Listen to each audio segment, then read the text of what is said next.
साथ ही हम चर्चा ये भी करना चाहेंगे कि अभी बीच में कुछ ऐसा भी हमने सुना और ऐसा सहजता से रहता ही है कि जो कीर्तनकारी भक्त हैं उनके अंदर एक ये धीरे धीरे भाव आ रहा है कि पार्षद तो हो रहा है, बहुत हो रहा है, पार्षद हो रहा है, पार्षद बन रहे हैं, पार्षदों के लिए अलग भाव है या उनका सम्मान हुआ और जो भी उनका भाव उनके लिए प्रतिभाव रहा पूज्य बड़े महाराज जी का, ये बहुत अच्छी प्रसन्नता की बात है। लेकिन कीर्तनकारी भक्तों को ऐसा लग रहा है, जो हम सुन के ये आप कह सकते हैं कि समझ पाए हैं, कि कीर्तनकारी भक्तों को ऐसा लग रहा है कि हम कीर्तन क्यों कर रहे हैं, क्योंकि कीर्तन तो हम कर रहे हैं और पार्षद बन रहे हैं, ये जो भी लाभ हो रहा है वो इनको हो रहा है, तो हमको क्या लाभ हो रहा है। मतलब कीर्तनकारियों को ऐसा लग रहा है कि हम तो, मतलब पंजाबी में ऐसा कहते हैं, एवं ही हम तो कीर्तन कर रहे हैं, हम कीर्तन क्यों कर रहे हैं, है ना। जी। तो आप इसके बारे में क्या कहना चाहेंगे, क्योंकि हम आपको बताना चाहेंगे पूरा विस्तार से, तो दीदी आपको बताएंगे कि जो कीर्तनकारी भक्त कीर्तन कर रहे हैं उनका क्या महत्व है या वो क्यों ऐसा कर रहे हैं, उनको क्या मिल रहा है, ये तो दीदी बताएंगे। लेकिन उससे कनेक्शन में हम आपको ये बताना चाहेंगे कि पूज्य बड़े महाराज श्री ने अनेकों बार सत्संग में बताया है और गीता जी में या अन्य ग्रंथों में हमारे लिखा हुआ है कि कीर्तन करना और कराना कलयुग में सबसे श्रेष्ठ माना गया है। जो कीर्तन कर रहा है और जो कीर्तन करवा रहा है, ये दोनों बहुत ही, मतलब ये कहेंगे कि सर्वोच्च जो साधना कलयुग की है, कलयुग उसमें है और ये बहुत बड़ा कार्य आप लोग कर रहे हैं। तो इसमें हम ये बताना चाहेंगे कि पार्षद जो है, पार्षद को क्यों नाम दिया गया पार्षद, कि वो जोड़ रहा है किसको, जो कीर्तन कर रहे हैं, मतलब जो भगवान नाम ले रहे हैं उनको वो भगवान से जोड़ने का कार्य कर रहा है पार्षद। तो इसका और हम विस्तार लें तो पूज्य बड़े महाराज श्री से जब हमारी चर्चा होती है, अब चर्चा कब होती है, क्योंकि महाराज श्री तो मौन में रहते हैं, तो कृपा से महाराज जी के साथ कभी जाने का मौका मिलता है एकांतवास जहाँ महाराज जी रह रहे हैं उस क्षेत्र में, और जब महाराज श्री का संध्या के समय मौन खुलता है तो उस समय चर्चा होती है बड़े महाराज श्री से, महाराज जी करते हैं और हम श्रवण करते हैं। ऐसा कृपावश, ये कृपा खूब हुई महाराज श्री और बड़े महाराज श्री की।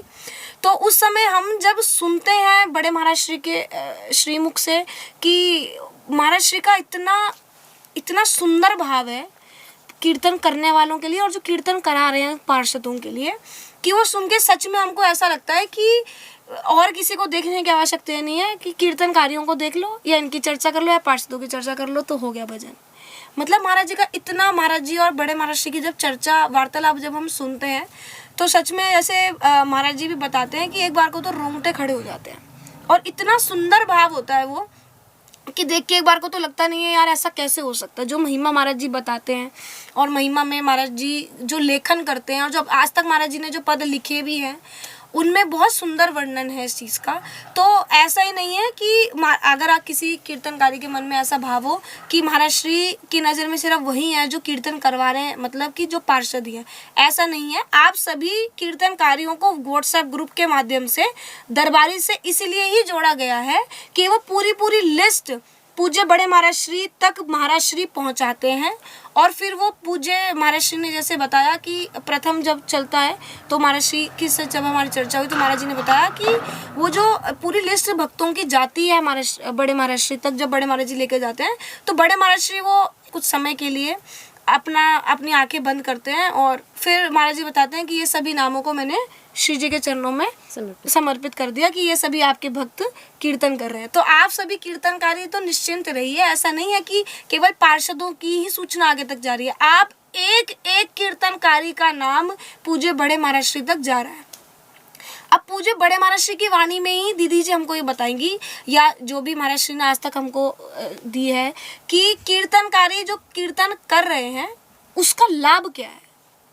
देखिए, कीर्तनकारियों को दिख रहा है कि पार्षद जाएंगे महाराज जी के दर्शन करने और हम यहीं रह जाएंगे। वो देख रहे हैं भौतिक लाभ, दर्शन, संतों का दर्शन, वो उनका अपना निजी भाव है। लेकिन जो कीर्तन कर रहे हैं ना, उनको ये याद रखना चाहिए कि चारों युगों में सबसे बड़ी चीज़ कीर्तन है। कलयुग में भगवत प्राप्ति का सबसे सीधा और सबसे बड़ा उपाय है नाम जप कीर्तन। तो अगर आप कह रहे हैं कि हमें क्या मिल रहा है, तो आपको ठाकुर जी मिल रहे हैं साक्षात। एक शब्द में तो ये समझ जाइए कि ठाकुर जी मिल रहे हैं, पक्की बात है, क्योंकि ठाकुर जी ने कह दिया है हरि का नाम जे जपे जपापे नानक बिन श्रम मुक्ति पावे। तो सब कुछ तो मिल गया बस नाम जप करने से, और वो भी सिर्फ 15 मिनट करना है, पूरा दिन नहीं लगना है, पूरी जिंदगी नहीं लगना है। 15 मिनट करते रहिए जब तक आपका जीवन काल है। सिर्फ 15 मिनट दिन में आपको 15 मिनट करना है, आगे की जिम्मेदारी संतों ने ले रखी है। बस आपको 15 मिनट में अगर आप फ्री में अगर आपको हीरे मिल रहे हैं और आप कह रहे हैं हमें क्या मिल रहा है, तो पार्षदों को तो मिल रही है, ठाकुर जी के मतलब महाराज जी के दर्शन मिल रहे हैं, क्योंकि वो सेवा भी कर रहे हैं। महाराज जी उनको एनर्जी भी दे रहे हैं उसी तरह की आप सबको संभालने की। और 84 को उसकी जो परिक्रमा के विषय में बताया वो सब है। लेकिन जो कीर्तन कर रहे हैं वो बिना किसी काम के, बिना किसी सत्संग के, बिना किसी भी चीज़ के, सिर्फ नाम जप कीर्तन करने से भगवत प्राप्ति कर रहे हैं। दूसरी चीज़, नाम जप जो आप करेंगे कीर्तन का 15 मिनट का, अगर आप एकांतिक होकर अकेले में बैठ कर 15 मिनट का कीर्तन करते हैं तो आप देखिएगा आपको अंदर एक शांति का अनुभव हो जाएगा। उसी वक्त, उसी दिन, उसी वक्त, पहली बार भी करें तो उसी वक्त भी हो जाएगा।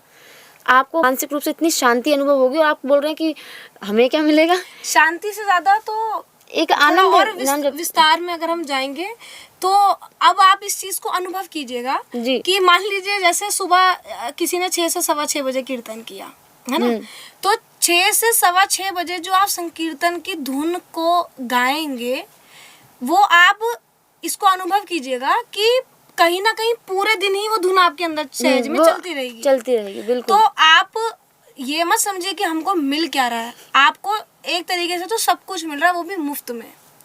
कैसे कि कहीं ना कहीं पूरा दिन आप भगवान से जुड़े हैं, उस नाम रूपी जो है ना, नाम रूपी भगवान से आप जुड़े हुए हैं। आपके पूरा दिन वो कहीं ना कहीं चलता रहेगा। जैसे कि उदाहरण में, जैसे आपने सुबह मान लीजिए कोई भजन सुन लिया है ना, या फिर आपने कोई धुन सुन ली, या फिर जैसे फ़ोन चलाते हुए कोई रिंगटोन सुन ली या कोई गाना सुन लिया, तो आप उसको देखेंगे कि कहीं ना कहीं पूरा दिन वो हमारे दिमाग में घूमता रहता है। तो ऐसे ही कीर्तन जब आप करेंगे, जो सुबह कर रहे हैं उनके साथ तो रहेगा ही, लेकिन जो दिन में भी कर रहे हैं उनको क्या एक अलर्टनेस रहेगी कि मुझे कीर्तन करना है, मुझे कीर्तन करना है, मुझे मेरा समय होने वाला है, मेरा समय होने वाला है। एक ये सहजता से अलार्म अपने आप माइंड में फिक्स हो जाता है। तो जब तक आप कीर्तन का समय नहीं आया तब तक तो आपको ये अलर्टनेस रहेगी कि मुझे कीर्तन करना है। तो ना चाहते हुए भी आपको कीर्तन का चिंतन हो गया। और जब आपने कीर्तन कर लिया, जैसे मान लीजिए कोई माता जी का समय 2:30 बजे का है, अब 2:30 बजे माता जी क्या बन रही है, रोटी बना रही है। अब रोटी बनाते बनाते जब आप कीर्तन करेंगे तो आपको समय का तो ध्यान ही नहीं रहेगा ना, वो कीर्तन तो आपका चलता रहेगा, क्योंकि आपको एक मिनट को लगेगा कि 15 मिनट ही क्यों भाई, अभी जब मैं रोटी बना रही हूँ तो 15 मिनट के अलावा भी तो मेरी जिह्वा खाली है, तो चलो कीर्तन करते ही रहिए। तो आप ना चाहते हुए भी पूरा दिन ठाकुर जी से या अपने जो भी इष्ट भगवान का आप नाम जप कर रहे हैं, क्योंकि इसमें कोई ऐसा नहीं है कि आपको एक ही नाम का जप करना है, कि आपको राधा नाम ही करना है, या आपको महामंत्री करना है, या आपको युगल नाम या युगल महामंत्री करना है। कोई भी नाम जो आपको पसंद हो वो आप कर सकते हैं। जो भी आपके इष्ट है उनका नाम आप पूरा दिन उस संकीर्तन में उस धुन को आप कर सकते हो। तो ना चाहते हुए भी आप पूरा दिन उस चीज से जुड़े हुए, आप संकीर्तन से जुड़ गए और आपका वो अखंड रूप से कीर्तन चलता जा रहा है। अब ये पक्का कैसे हो, तो इसके लिए क्या है, हमारे आप जो ग्रुप में जुड़े हुए हैं पार्षदों के, उसमें जो पोस्ट आ रही हैं, जो बैनर आ रहे हैं, जो वीडियोस आ रही हैं, उनको आप ध्यान से पढ़िए और उनको ध्यान से श्रवण कीजिए, सुनिए। उससे आपका ये जो भाव है ये और पक्का होता जाएगा कि संकीर्तन की महिमा क्या है। और महाराज जी ने तो एक भजन भी लिखा है, एकांत से पहले महाराज जी ने काफी बार गाया भी है कि घर घर में संकीर्तन की अब बहने लगी है गंगा, आकर स्नान तू कर ले, तेरा मन तन मन होगा चंगा। तो आपका तन और मन, तन कैसे कि भाई आप कर रहे हैं तो पवित्रता तो होगी, और मन कैसे कि अंदर ही अंदर वो नाम स्मरण चलता रहता है। तो आप ये मत समझिए, हमको तो ऐसा लगता है कि पार्षदों से ज्यादा फायदा तो आपको ही हो रहा है। और अब आप ये समझेंगे कि पार्षदों को इतना ऐसा क्यों कि भाई हम कर रहे हैं तो पार्षद वो ऐसा हो रहा है। और किसी का ऐसा आया भी था कि ऐसा ये कहते ना, ये डिफ्रेंशिएशन क्यों हो रहा है कि पार्षद आए तो उनका तिलक हुआ और कीर्तन तो हम कर रहे हैं तो पार्षद तो उनको हमने बनाया। एक तरीका का ऐसा एक भाव भी आ जाता है। तो उसमें आप सोचिए, आपको तो सिर्फ अपनी ही टेंशन लेनी है कि हमको 15 मिनट कीर्तन करना है। जो पार्षद है वो आप जैसे 47 कीर्तनकारी भक्तों की रिस्पॉन्सिबिलिटी लेके बैठा हुआ है कि उन्होंने कीर्तन किया कि नहीं किया, नहीं किया तो करवाना है। अगर वो नहीं कर रहे तो वो स्वयं कर रहे हैं। आप सोचिए कि कितना मुश्किल कार्य है ये। आप इसको आसान मत समझिए कि एक पार्षद बन गया, उनको क्या करना है, टाइम स्लॉट बांट दो, कीर्तन करा लिया, ऐसा नहीं है। वो सब चीज़ उसको ध्यान रखनी है, जो जो पोस्ट उस तक जा रही है, जो वीडियोस उन तक जा रही हैं, वो सब एक एक कीर्तनकारी तक पहुंचाना। और आगे आगे जैसे कि पिछले टॉक शो में वीडियो के माध्यम से हमने बताया था कि कीर्तनकारी भक्तों तक वो कृपा पूर्वक जो प्रसाद यहाँ से पहुँचेगा वो पहुँचाना, ये सब हेडेक किसकी है, पार्षद की। और एक बात और है, उनकी हेडेक को समझाए बड़े महाराज जी ने, इसीलिए पहले ही बोल दिया एक पार्षद एक ही ग्रुप संभालेंगे। बिल्कुल, नहीं तो एक व्यक्ति 10-10 ग्रुप बनाने में जो सक्षम है तो वो चला लेंगे, लेकिन उनको पता है कितनी हेडेक हो जाएगी उनके लिए। और अगर आपको लगता है कि पार्षद फ्री में, मतलब हम कीर्तन कर रहे हैं, उनको तो कुछ करना नहीं पड़ा, तो आप स्वयं एक बार पार्षद बन जाइए। और ये पार्षदों का इसलिए भी है कि अगर मान लीजिए सबको एक ही स्थिर पे रखा जाएगा तो पार्षद का जो एक मनोबल बढ़ाने के लिए भी तो कुछ करना होगा ना। अब जैसे देखिए हम ही है, मान लीजिए अगर हम सेवा करते हैं या कुछ करते हैं तो आप भक्ति जो है वो हमको कहते हैं कि भाई आपका तो बड़ा वो रहता है, हम तो देख के हैरान हो जाते हैं आपकी सेवा, जो भी जैसा जो भी है आप वो देख के करते हैं। तो सोचिए कि आप जो प्रत्यक्ष में यहाँ देखते हैं, वो जो आपके पार्षद है वो दिख नहीं रहे हैं ऐसी सेवा करते हुए, लेकिन पूरा दिन वो इसी कार्य में रहते हैं। क्योंकि अगर किसी एक ने भी कीर्तन नहीं किया तो वो जो आपकी श्रृंखला है वो खंडित हो जाएगी।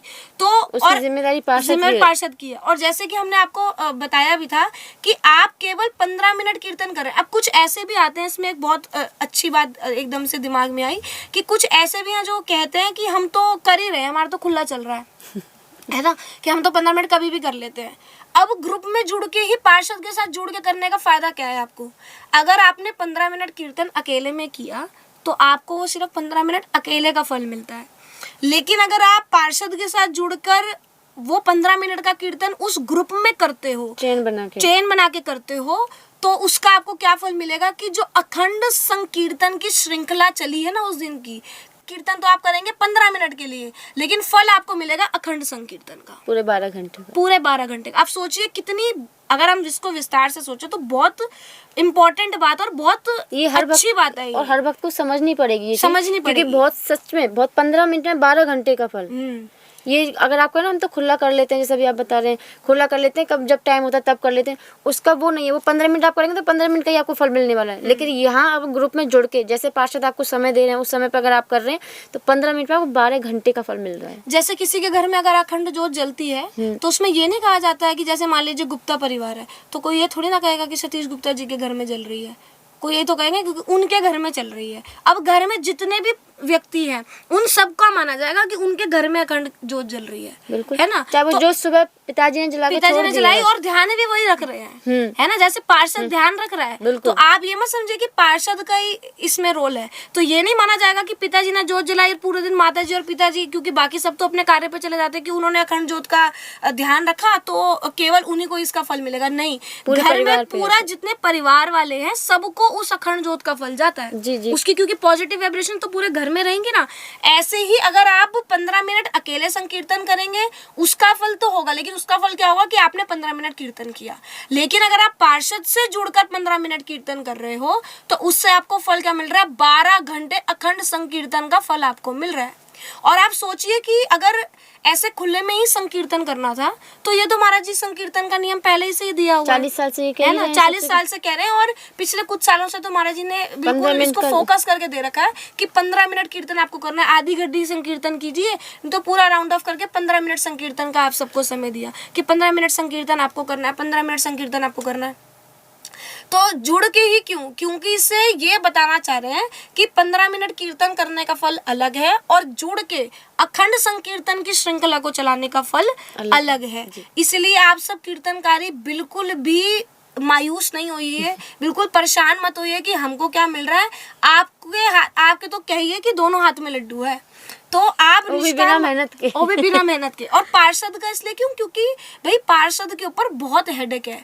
अब हम लोग भी जब यहाँ देते हैं तो हमारे पास जब कॉल जाते हैं, कुछ पार्षद ने तो, वैसे तो एक जनरल मजाक की चर्चा है, कुछ पार्षद ने तो स्पेशली दरबारी के फोन करके बोला कि अब हम बड़े अच्छे से समझ रहे हैं कि आपकी कितनी सेवा या कितनी परेशानी आपको होती है। क्योंकि यहाँ से कुछ 100-125 ग्रुप चलते थे काफ़ी सालों से, और एक एक ग्रुप में एक एक वीडियो, अगर दिन में 5 वीडियोस हैं लिंक कथा का है, तो वो सब में एक व्यक्ति की सेवा थी, वो भेजता था। अब आप सोचिए कि उस समय वो एक ही व्यक्ति इतने सारे ग्रुप में लिंक भेजता था।